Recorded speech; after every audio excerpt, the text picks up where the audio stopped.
si boste letos vzeli čas le za eno knjigo, vam bi toplo priporočala s Krestnikom nagrajeno knjigo Ivana pred morjem, Veronike Simoniti.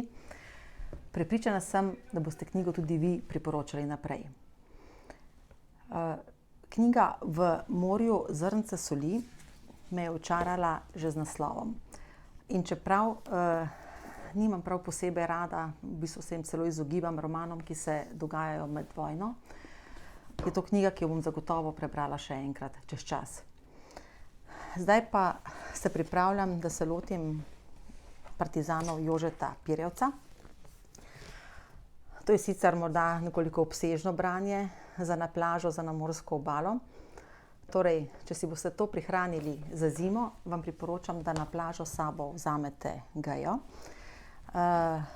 V reviji Geja boste zagotovo našli morda idejo za prihodnji dopust, sicer pa kakšen izlet tudi v hribe.